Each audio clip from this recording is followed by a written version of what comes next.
Can you smell that? Wood smoke in the air, fallen leaves damp on the ground. It's time to stop on the way home from school, lean my bicycle against the huge chestnut tree and gather up conkers. Fill my pockets to the absolute brim. Skewer a hole in them on the kitchen table, thread some string through, in readiness for a conker fight.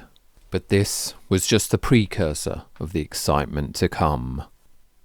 Growing up on a farm near Tenterden in Kent, the coming of autumn, the anticipation of November the 5th and celebrating Bonfire Night was a thrilling time of the year.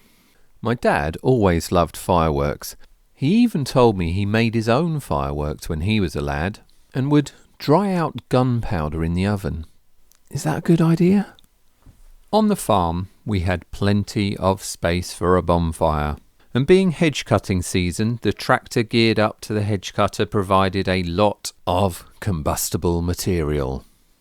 Over the month, the bonfire grew and grew to immense proportions, as there was a lot of hedge. As well as being a farmer and a musician, my dad was quite artistic and would relish making the papier-mâché face of Guy Fawkes, dressing him up in an old boiler suit and gumboots, stuffing him full of straw. He would find him a nice spot on top of the bonfire. And so, when November the 5th had finally arrived, the chores were done, the milking was finished, and night had well and truly drawn in. In the cold, I would wait patiently with my family, fully zipped up in my snorkel parka coat. Imagining that blue parka coat with its bright orange lining makes me think of school and making toffee apples at Young Farmers Club in the science lab, boiling up sugar and water in old saucepans on Bunsen burners. The lady who ran Young Farmers Club was a very old school science teacher, and there was this strange room at the end that was filled with jars of pickled specimens. I didn't go to Young Farmers that much. It just must have been the allure of the toffee apples.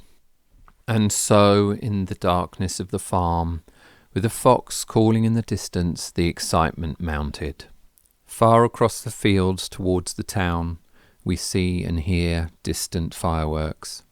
At last, my dad, with his tattered hat, steps forward. The wait is finally over. Some black sump oil from a can, liberally splashed, would ensure a good initial blaze. The match struck, and from it, an inferno would soon erupt. Crackling, snapping, we would all stand round the heat of the bonfire, looking into the wondrous flames and undulating ribcage of the belly of the beast, watching the streams of glowing embers floating out across the field, getting excited about seeing the fire take hold of poor old Guy Fawkes. Of course, being my dad's favourite, fireworks were the highlight of the celebration. It was always exciting to anticipate what they would be like when you read the evocative names on the packaging.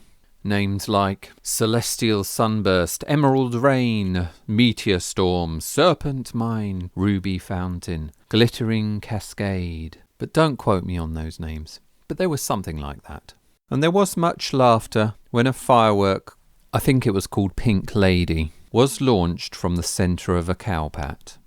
Catherine wheels nailed to a gatepost, whizzing round, sparks flying. Sparklers were another favourite, making circles in the air, writing your name.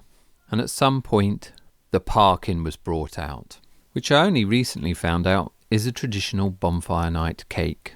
Well, nobody told me, why would I ask? To give you an idea of the scale of our bonfire, on one occasion, someone, not sure who it was, had called the fire brigade, and we were surprised when a fire engine showed up at the top gate. But for me, the most exciting thing was to wake up early the next morning and search for rocket sticks. Where did they land? How far were they blown by the wind? All those colourful fireworks and magical names were Bonfire Night treasure.